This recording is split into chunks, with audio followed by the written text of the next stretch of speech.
Gloire à Dieu. Merci Jonathan, merci Philippe pour l'accompagnement et pour ces temps de qualité. Amen. Ok, les 10%, on est d'accord. Ok, bon, c'est pas grave, hein. Gloire à Dieu. Vous savez ce que j'aime parfois dans les moments de profondeur comme cela, moi je l'ai déjà vécu comme ça, en tout cas en son temps, et un jour, j'ose vous emmener dans un terrain qui m'est favorable, parce que c'est celui que je connais. C'est celui où on écoute Dieu parler dans le silence.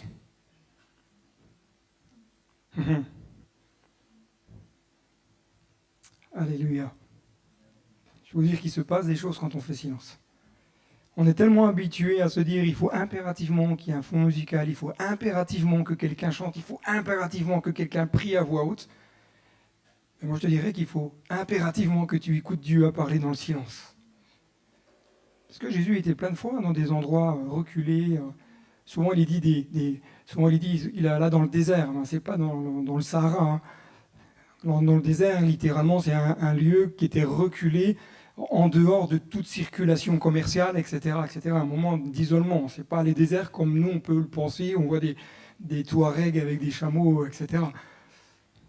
Mais Jésus prenait du temps. Et c'était, je suis pas dans le message, hein, du coup là, tant pis.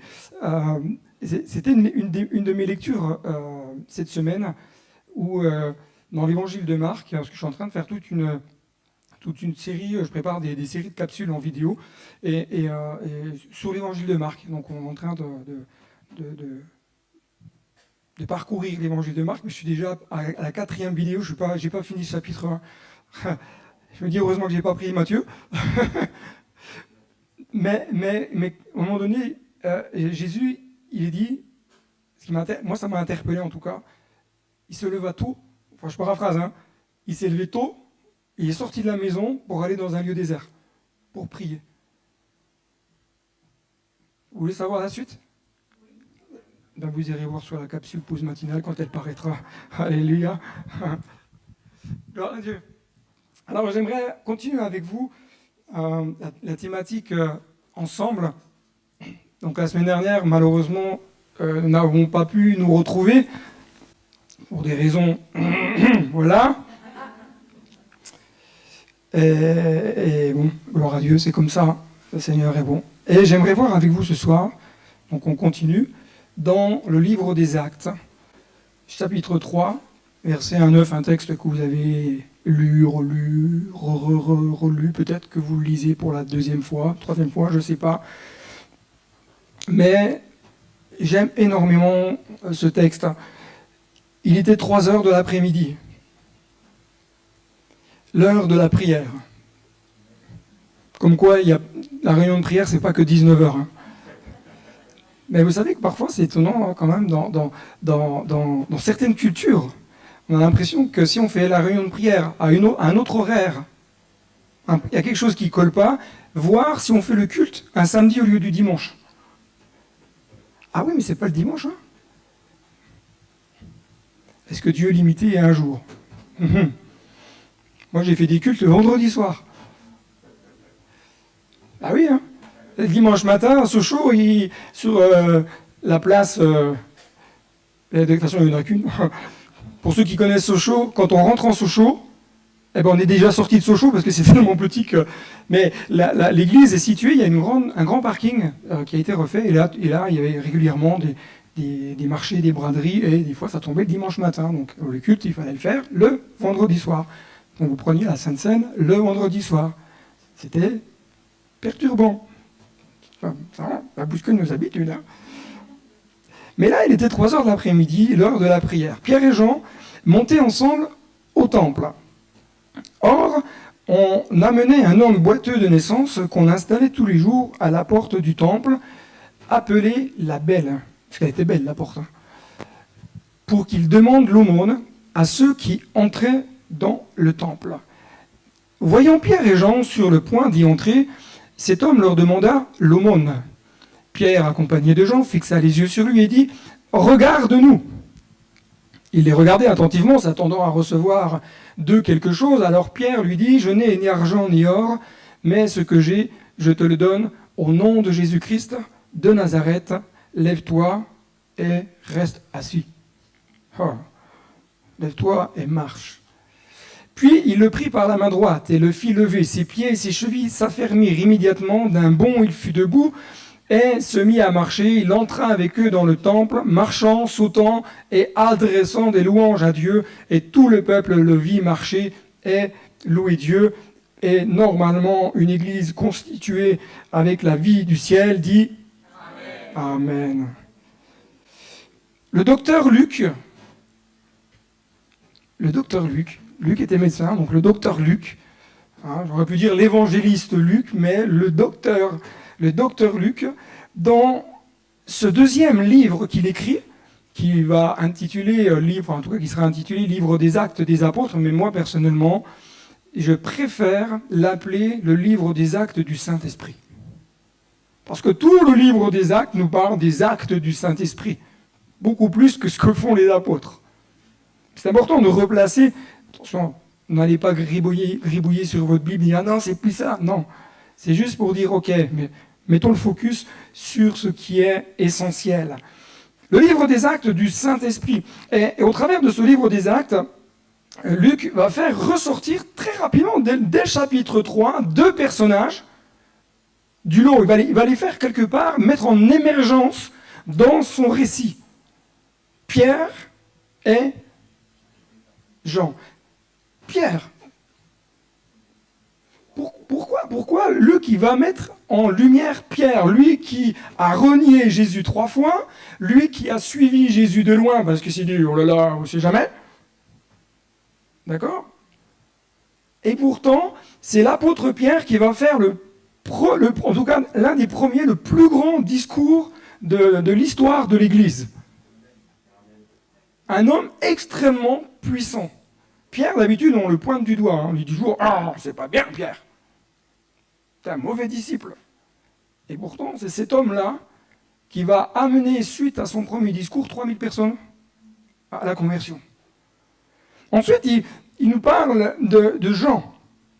L'apôtre Jean, pas Jean-Baptiste. L'apôtre Jean. Jean, ce disciple que Jésus aimait. Je voulais pas... Est-ce que je l'ai là?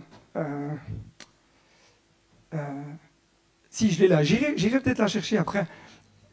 Je ne veux pas vous choquer, mais c'est juste pour vous montrer. Il y a quelqu'un qui m'a fait un cadeau.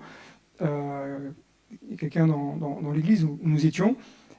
Parce qu'un jour, j'ai expliqué que l'un des textes qui me touchait le plus était celui où Jean avait la tête penchée sur la poitrine de Jésus. J'essaie toujours de m'imaginer cette scène à ce moment-là. Être penché sur la poitrine de Jésus. Et il me dit, qu'est-ce que Jean, à ce moment-là, devait ressentir? Est-ce que vous vous êtes déjà juste posé la question? Mettez-vous simplement 30 secondes un peu à sa place. Mettez-vous là comme ça, sur la poitrine de Jésus. Qu'est-ce que vous allez ressentir? Qu'est-ce que vous allez entendre? Le cœur, le battement du cœur de Jésus. Alors moi, je dis pas que. Parce qu'il y a quelque chose, alors je dis peut-être, je n'étais pas à la place de Jean, mais oui, bien sûr, l'odeur de Jésus, bien sûr. Ça, je n'y avais pas pensé, merci, ça va enrichir ma réflexion. Alléluia. Tu vois? Non. Ah d'accord. Ça non plus, je n'y avais pas pensé. Non. La respiration, le soupir. Il y a toujours un moment, je pense que, j'imagine, le texte ne le dit pas, mais j'imagine quand même qu'on devait ressentir ces éléments-là.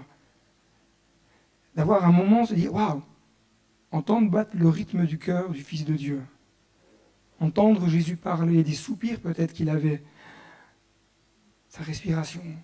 Tout l'amour qu'il manifestait dans sa manière de parler et sa manière d'être. Et laisser même un disciple être penché sur sa poitrine. Donc du coup, je reviens à ce cadeau que la sœur m'a fait, parce que c'est une sœur qui m'a fait, elle m'a envoyé, et c'est quelqu'un qu'elle connaît dans son entourage, qui est artiste, et qui a dessiné Jésus avec moi sur la poitrine de Jésus. Waouh! Juste excellent.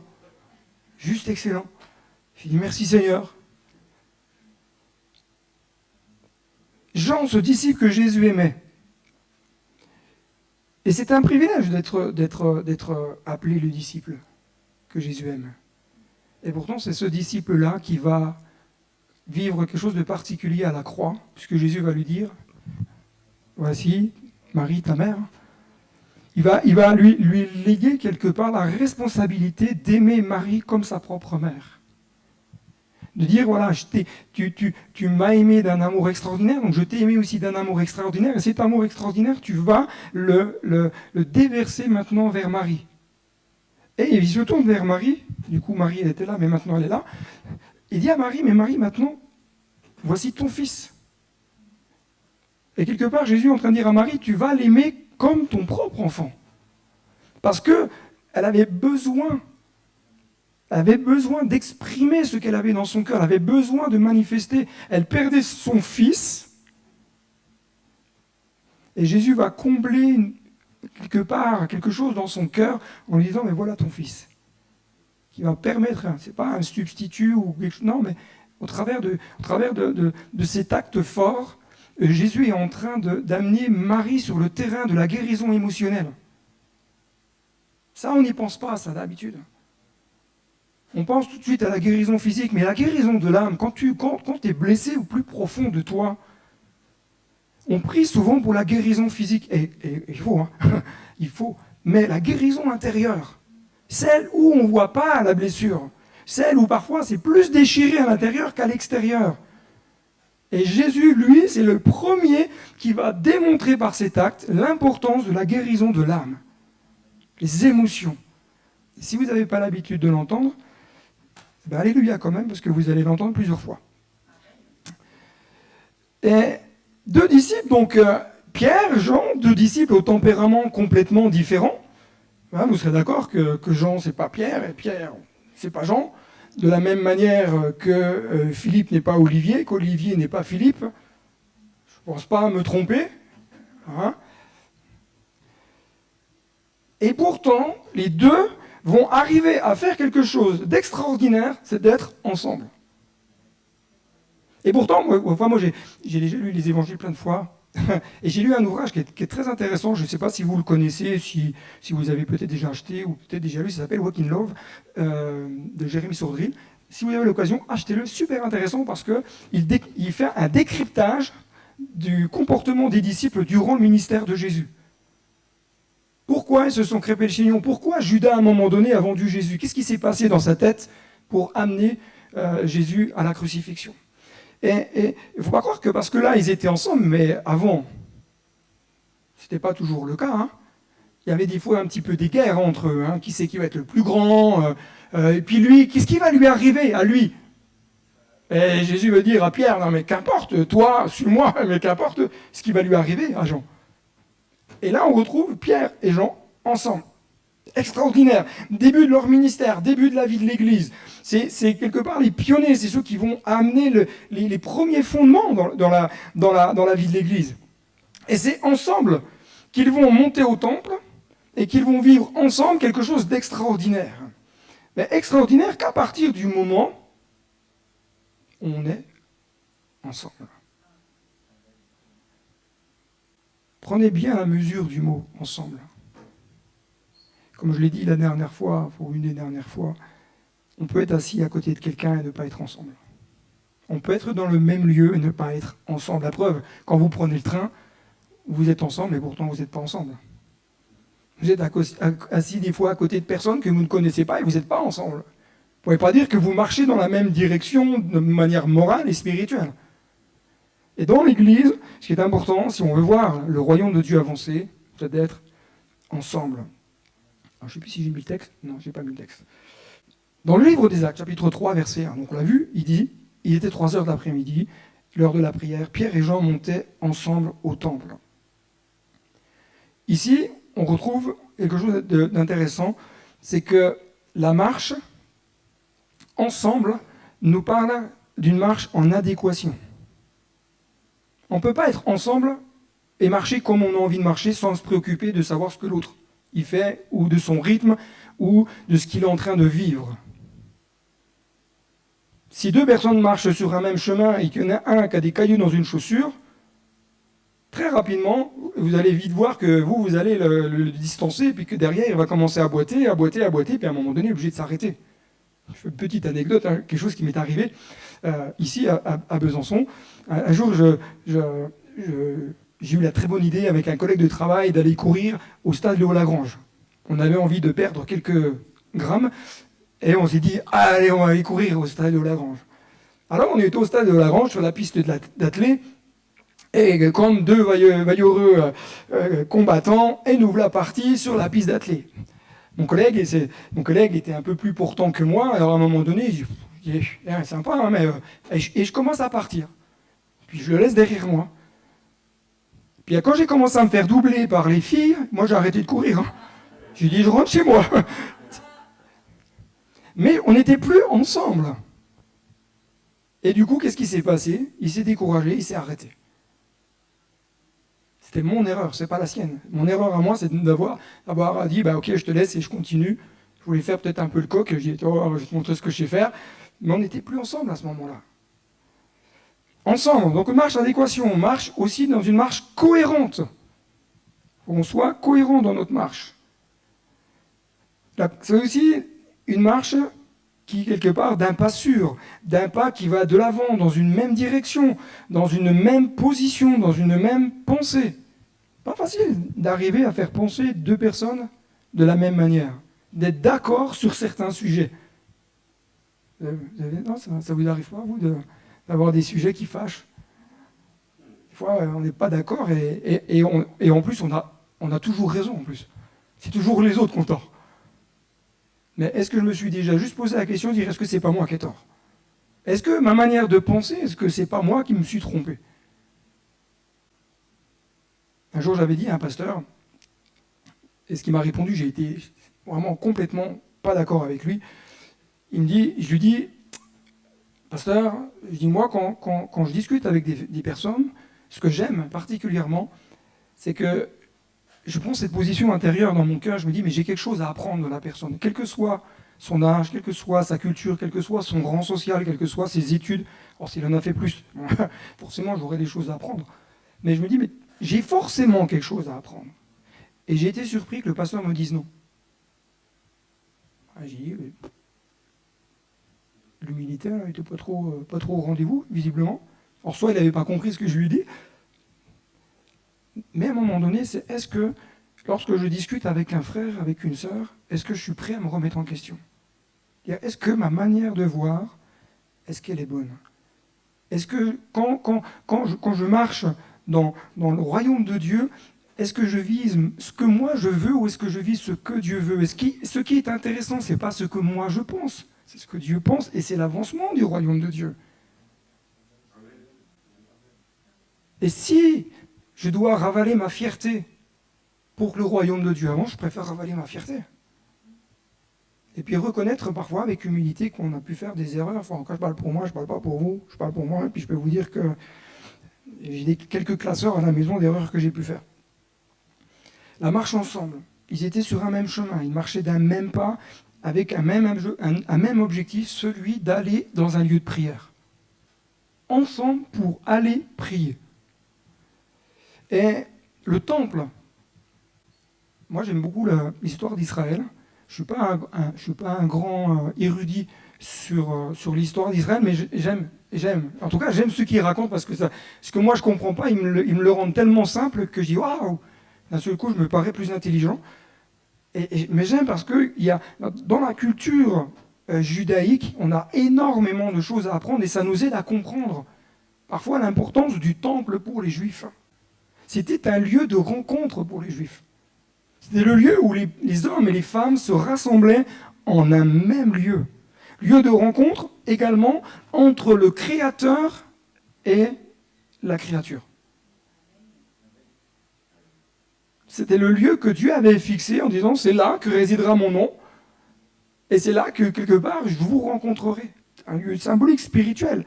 Et le temple, C'était, en tout cas, c'était, et ça l'est encore actuellement dans le cœur de beaucoup de Juifs, c'est l'axe central de leur foi. Sans le temple, il n'y a plus rien pour eux.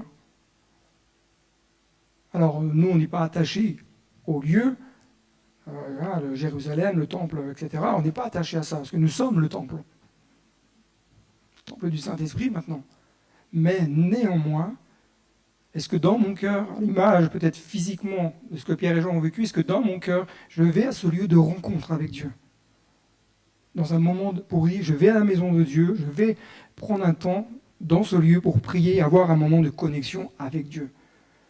Et il y a, du coup je ne sais plus ce que j'ai fait, pouf pouf, voilà. Le psaume 42, comme une biche. Comme une biche soupire après les courants d'eau, ainsi mon âme soupire après toi, ô Dieu. Mon âme a soif de Dieu, du Dieu vivant. Waouh! Vous avez déjà vu une biche soupir après des courants d'eau? Moi non. J'ai jamais vu de biche soupirer après un courant d'eau.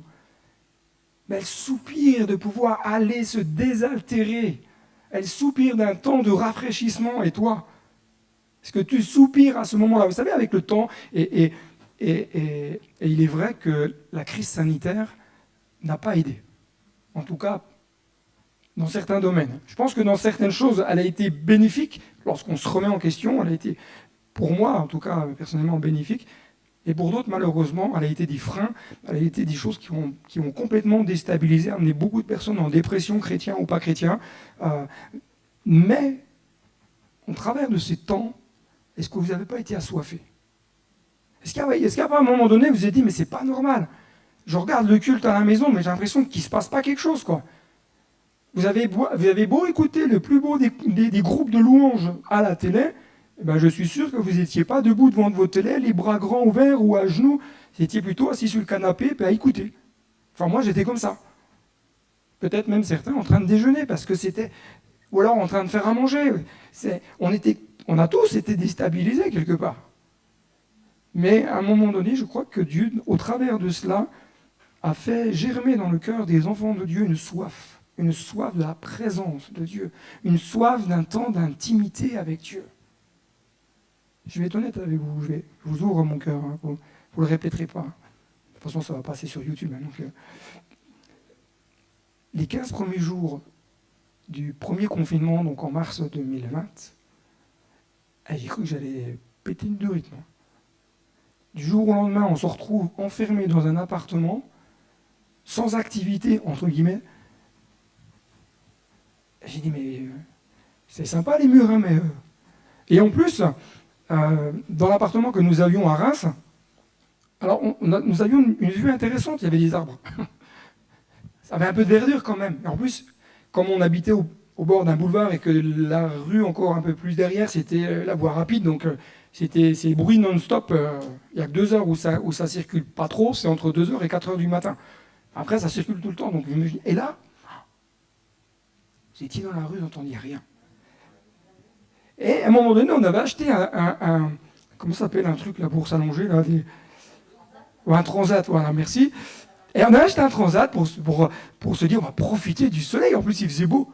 Alors, je me mets le transat, je prends un bouquin, je me mets dans le transat, je m'allonge. Et là, j'ai un mur. Là, j'ai la porte-fenêtre, mais mon balcon, il est tout petit. Et là, je vois le mur, enfin, je vois du béton. Oh, et du coup, je me dis, Seigneur, mais je vais étouffer, quoi. Je vais étouffer. 15 jours comme ça, je dis, Seigneur, qu'est-ce qui m'arrive? Je ne comprends plus, j'étais complètement déstabilisé. Et puis en plus, il fallait prendre soin de l'église, il fallait appeler les frères et sœurs, il fallait mettre en place des trucs pour garder du contact. Mais moi, j'étais pas bien, mais il fallait faire pour les autres. 15 jours, jusqu'au moment où, à un moment donné, j'ai dit, mais Seigneur, je soupire à vivre quelque chose de différent. Et dans ces moments-là, il y a eu un temps de rafraîchissement sur ma vie. Un temps de connexion avec Dieu, un temps où j'ai appris à écouter Dieu dans le silence. Et j'ai dit, plus jamais, Seigneur, plus jamais je veux prendre des temps de prière sans prendre ce temps-là. Et depuis ce moment-là, je ne veux pas dire que je le fais tout le temps, parce que ce serait pas vrai, mais j'essaye régulièrement d'avoir des moments où je fais pause. Je ne dis même plus rien et j'écoute. J'écoute ce que Dieu dit dans mon cœur. Et il y a des choses là, qui se passent. Voilà. Alors, le psalmiste dit, « Ô Dieu, tu es mon Dieu, je te cherche. Mon âme a soif de toi, mon corps soupire après toi dans une terre aride, desséchée, sans eau. Ah, parfois, le corps il est tellement malmené. L'impression que tout est sec, le corps nous fait mal, c'est une terre aride, on s'écorche, c'est dur, il y a de la poussière, on n'arrive plus à respirer. Seigneur, je soupire après toi. Ainsi, je te contemple dans le sanctuaire. Pour voir quoi? Pour voir ta puissance et ta gloire. Car ta bonté vaut mieux que la vie, et mes lèvres célèbrent tes louanges. Va louer Dieu et célébrer Dieu quand tu es dans une terre aride et desséchée. Vas-y. Moi, je peux dire tout de suite, je lève les deux mains, les deux pieds et je saute, je ne sais pas faire. Parce que quand je passe par un moment où c'est la terre desséchée et aride, moi, je suis franc-comtois, je râle. Je dis, Seigneur, pourquoi je passe par là? C'est pas normal. J'ai mal, j'ai du mal. Et le Seigneur, il est tellement bon et patient avec moi qu'à un moment donné, il me dit, sors un peu de ta grotte, David. Arrête de faire comme il ne va pas t'enfermer tout le temps. Viens juste écouter le doux murmure. On découvre des choses quand on passe par des moments compliqués. Mieux vaut un jour dans tes parvis, va dire le psalmiste, que 1000 ailleurs. Je préfère me tenir sur le seuil de ta maison plutôt que d'habiter sous les tentes de la méchanceté. Alors le temple, c'est aussi quoi? C'est aussi un lieu de prière. Vous connaissez ce texte où Jésus va dire « Ma maison sera appelée une maison de prière ». Vous connaissez ce texte? Prenez le temps juste de lire le texte, le contexte dans lequel Jésus écrit cela. Jésus ramène le cœur des Israélites à l'essentiel. Parce qu'ils étaient en train de traficoter des trucs un peu bizarres. Vas-y, je te vends un pigeon, tu m'en payes, je t'ordonne un temps en dessous de table et tout. Il y avait de la magouille dans l'air. On s'enrichissait sur le dos de ceux qui avaient fait des longs voyages et qui achetaient pour pouvoir offrir à Dieu. Et ce qui était normal, le problème, il n'était pas là. Le problème, c'était la manière dont certains vendaient. Et Jésus me dit, il va les chasser du temple. Ma maison, c'est une maison de prière. Si ce que tu fais n'attire pas le cœur à la prière, à l'intimité avec Dieu, ta place, elle est dehors. En gros, c'est ce que Jésus leur a dit. Puis encore, moi, je suis sympa. Parce que Jésus ne leur a pas dit comme ça. Moi, je n'aurais pas voulu être à la place de ceux qui étaient dans le temple à ce moment-là. Mais ma maison sera appelée une maison de prière. Alors, ce qui me semble être intéressant, et je vous en parle, comme ça on va prier aussi pour cela. Nous sommes tous d'accord pour dire que la prière, c'est la chaudière de l'Église. On est d'accord. Pour les plus anciens, on connaît ces termes-là. D'accord? C'est ce qui permet d'alimenter, c'est ce qui permet de mettre du feu dans l'Église. La prière, c'est aussi la respiration de l'âme. Si tu ne pries pas, c'est comme si tu t'arrêtais de respirer. Voilà, à moins que tu aies tourné dans le grand bleu et puis que tu es capable de faire de l'apnée. Moi, je ne sais pas. Moi, je ne sais pas faire. Mais, je pense qu'avec les temps qui viennent de s'écouler, le Covid, etc., au moins dans mon cœur, c'est ce que je ressens, c'est qu'il est important de ramener l'Église au cœur de la prière. Et de ramener le cœur de la prière, de ramener la prière au cœur de l'Église. Ok, d'accord. Non, oui. On va faire des jeux d'échecs et puis des dominos. Parce que si tu veux voir des choses extraordinaires se passer, il faut revenir à la prière. Bien sûr, il y a prière et prière. Et c'est là qu'il va falloir, je pense, travailler. Parce que la prière, c'est pas raconter sa vie. La prière, c'est cibler les choses. Prier avec quelque part, exactitude. C'est comme une flèche, quand vous tirez à l'arc. Si vous êtes comme moi, quand vous tirez à l'arc, vous savez, vous mettez la flèche comme ça, et moi la flèche est faite. Et ta prière, elle doit atteindre la cible. Et ta prière, elle doit être prononcée selon la volonté de Dieu. Et c'est bien souvent pour cela qu'on n'entend pas, qu'on n'a pas de réponse de la part de Dieu, parce que nos prières ne sont pas conformes à ce que Dieu veut. Parfois, on raconte les choses. La prière, elle va prier sur les vérités bibliques, face à la situation que tu vis, elle va s'accrocher aux promesses, elle va laisser Dieu s'occuper du reste. Et dans ce cadre-là, ce que nous allons essayer, en tout cas, on va essayer de mettre en place, on va essayer de mettre en place plusieurs temps dans nos réunions. Premier temps que je suis en train de réfléchir comment le mettre en place et surtout quand le mettre en place. D'un temps ce que j'ai appelé souffle sur moi, un temps souffle sur moi. Un temps de réunion de prière où, ensemble, on va chercher le cœur de Dieu au travers de la louange, de l'adoration, de textes de la parole de Dieu. Pas de prédication, pas de choses comme ça, mais ramener le cœur des enfants de Dieu au Père. Pour qu'il y ait une connexion, pour qu'à un moment donné, on dépouille nos réunions du traditionnalisme, parce que la réunion, ça fait 40 ans qu'elle fait 2 chants, une prière, 3 chants, une prédication, on prie, les sujets... Non, à un moment donné, moi, ça fait des années que j'essaye, des fois de temps en temps, de déstabiliser un peu, pour le bien de chacun, ne vous inquiétez pas. Mais je suis un anti-traditionnalisme. J'arrive pas. Parce que moi, quand je regarde la vie de Jésus a toujours fait les choses différemment. Toujours. On peut me dire ce qu'on veut, Jésus n'a jamais guéri quelqu'un de la même manière. Jamais. Alors, pourquoi il faudrait que ma réunion de prière, elle soit toujours pareille? Et si un jour, il n'y a pas de prédication? Et si un jour, il n'y a pas de louange? Et si un jour, on est en groupe? Bon, là, on ne peut pas le faire à cause du Covid, mais apprenons à être sensibles à la voix de Dieu. Et dans ce temps-là, dans ce temps de soirée souffle sur moi, en général, c'est une direction que j'aime bien donner parce que une dimension de l'esprit, la vie de l'esprit, le baptême de l'esprit, le renouvellement dans la vie de l'esprit, avec des temps où on prie pour que les gens soient baptisés dans le Saint-Esprit, pour que d'autres soient renouvelés dans le Saint-Esprit, pour des temps pour qu'il y ait des temps pour qu'il y ait des miracles, qu'il y ait des guérisons, qu'il y ait des personnes qui sont possédées puissent repartir libérées. À Hypernay, je vous raconte un petit témoignage, une personne qui, lors d'une soirée comme celle-là, on n'a rien préparé d'extraordinaire. Et à un moment donné, voilà, on sent vraiment le souffle de Dieu. Et il y a une sœur qui s'approche et je commence à prier pour elle. Et intérieurement, il y a quelque chose qui est bizarre. Là. Il y a quelque chose qui est bizarre. Je sentais qu'il y avait quelque chose de bizarre. Et d'un seul coup, la sœur elle commence un peu à se secouer. Et là, je dis... Alors je la fais asseoir, je la fais évacuer dans mon bureau pour préserver aussi son intimité et puis pas l'exposer devant tout le monde. 1h30 de combat avec un frère pour que la sœur soit libérée et Dieu l'a libérée. Je crois que dans les églises, quand il n'y a plus de manifestation spirituelle, c'est qu'il y a quelque chose qui ne se passe pas.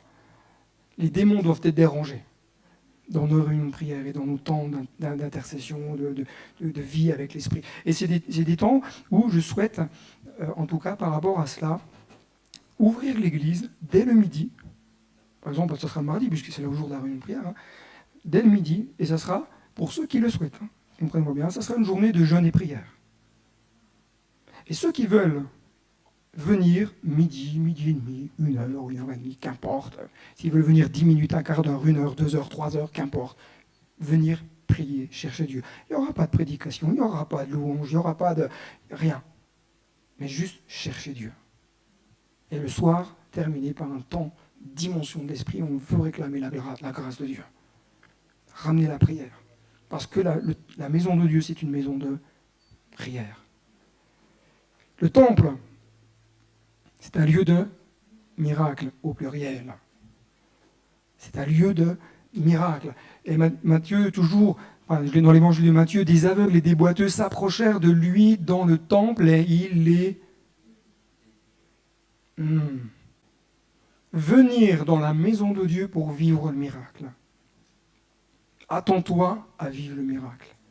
Quel que soit ton problème, quelle que soit ta maladie, quelle que soit ta situation, Dieu est un Dieu de miracle. Et si le miracle ne se manifeste pas là, à ce moment-là, c'est qu'il est en train de descendre du ciel.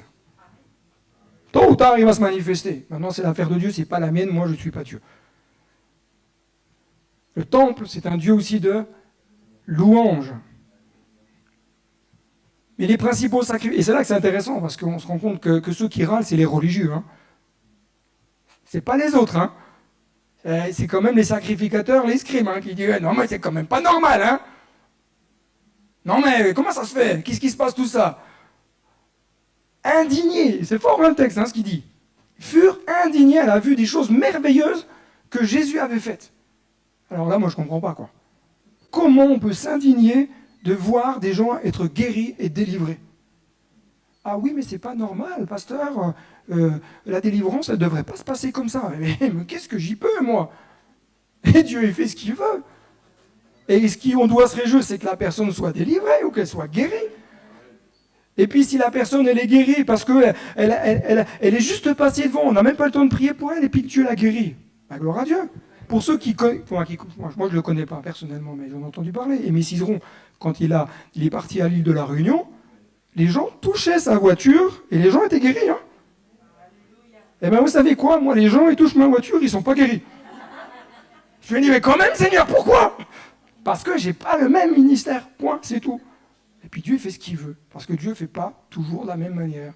Mais par contre, ce que je sais et ce que je lis, c'est que lorsque je viens dans la maison de Dieu, il doit se passer quelque chose. Et je me refuse personnellement, et je dis pour moi, je ne dis pas pour vous, je me le dis pour moi, je dis Seigneur, aide-moi à refuser toutes les pensées qui viennent me dire, c'est pas possible qu'il se passe quelque chose. Je refuse.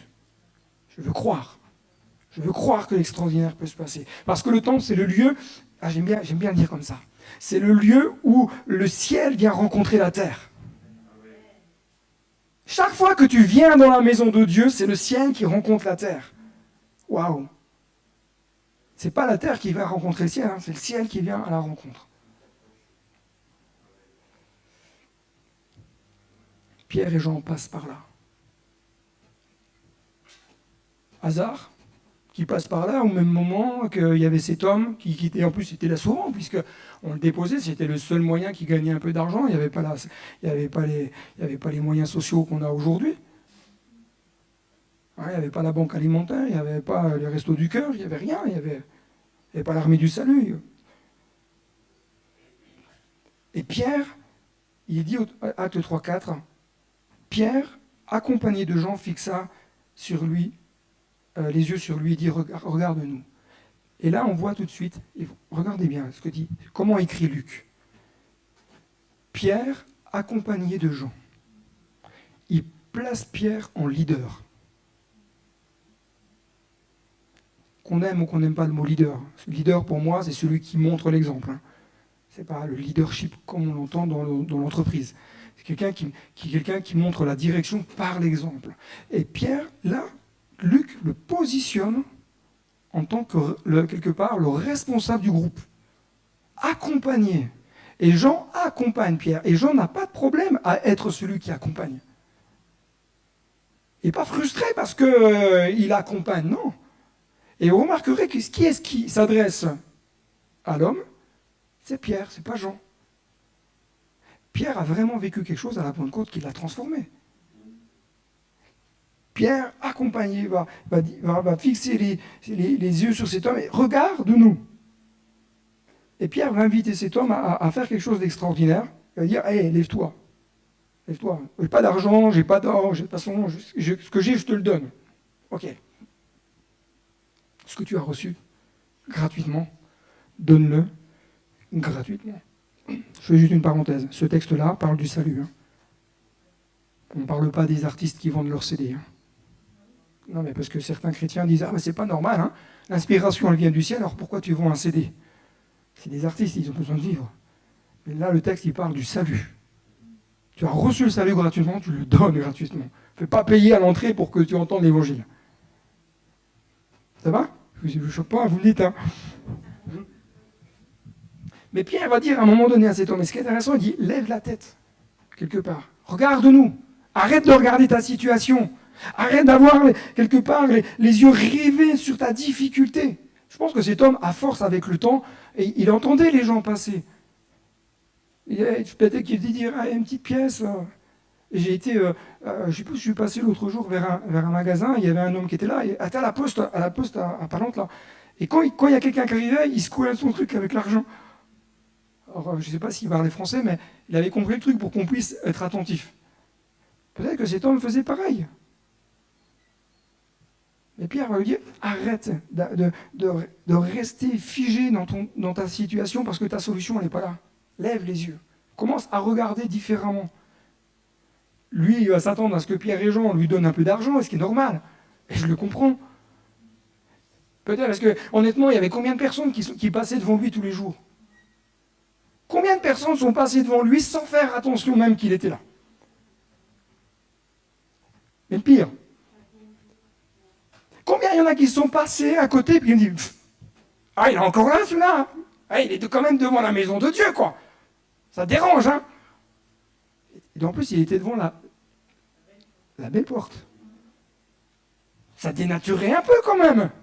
C'est comme s'il y avait quelqu'un devant l'église, là, qui venait faire l'aumône. Comment vous feriez? Comment vous feriez? Nous, on a eu le cas à Reims. Pour ceux qui connaissent l'église de Reims, il y a juste un petit renfoncement.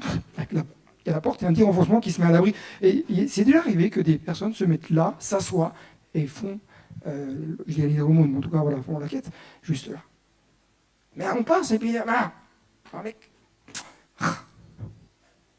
Il y en a peut-être qui me disent, ah, le pauvre, qu'est-ce qu'il a dû faire pour qu'il en soit là, etc. Même lui, il a dû se poser la question, à force. Qu'est-ce que j'ai fait? Il a peut-être même dû penser, en tout cas, c'est ce que je me suis dit, il a même peut-être dû penser, mais je ne suis pas aimé. Il y a tellement de mépris. Même Dieu, il ne pense même pas à moi. J'aimerais te dire, mon frère, ma soeur, que la valeur du miracle ne se trouve pas ni dans l'or, ni dans l'argent, mais dans la puissance du nom de Jésus. Et c'est ce que cet homme avait besoin de comprendre. Sa solution, elle n'était pas dans l'aspect financier, même s'il en avait besoin, on se comprend. Mais il avait surtout de dire, hé, lève-toi. Lève-toi. Et je suis quelqu'un, personnellement, qui est convaincu de vivre l'extraordinaire par l'action. Pierre et Jean vont dire à cet homme, lève-toi. Il y en a qui veulent vivre quelque chose de particulier ce soir. Lève-toi.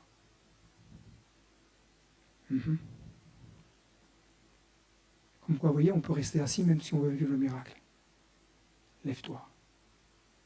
Est-ce que tu veux vivre le miracle? Lève-toi. Est-ce que tu veux vivre une guérison? Lève-toi. C'est complètement symbolique, on est d'accord.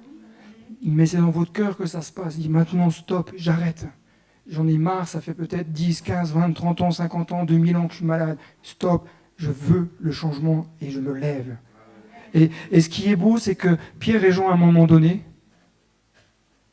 vont aider l'homme à rentrer dans le miracle. Puisqu'il va le prendre par la main et dire « Hé, lève-toi !» Alors, pour des raisons de Covid, je ne vais pas passer vers vous. Mais j'aimerais vous prendre par la main et dire maintenant, lève-toi. Lève-toi. Lève-toi et saisis ta guérison, saisis ta délivrance, saisis ta réponse, saisis l'action que Dieu veut manifester ce soir. Lève-toi. Et j'aimerais terminer par ce texte, ensuite on va prier. C'est par la foi en son nom, pas au nom de Pierre, au nom de Jésus, que son nom a raffermi celui que vous voyez et connaissez. C'est la foi en lui qui a donné à cet homme cette entière guérison, pas une moitié de guérison, cette entière guérison en présence de vous tous. Je déclare qu'il va y avoir des guérisons ce soir, en présence de nous tous. Pourquoi? Parce que c'est le nom de Jésus qu'on a proclamé. Pas la parole de Pierre, pas la parole du pasteur, non, le nom de Jésus. Seigneur mon Dieu, merci pour ta présence. Seigneur mon Dieu, je veux te bénir encore et te dire merci pour ces moments, ce temps, Seigneur, centré sur ta parole. Et Seigneur mon Dieu, on veut être juste spectateur de ce que tu veux faire ce soir. Seigneur mon Dieu, comme Pierre et Jean, Seigneur, nous voulons tout d'abord nous unir de cœur, être ensemble. Ensemble, Seigneur mon Dieu, pour, Seigneur Jésus, venir intercéder pour les différents sujets de prière qui ont été évoqués. Je veux te prier, Seigneur mon Dieu, maintenant que Seigneur mon Dieu, le terrain se débroussaille.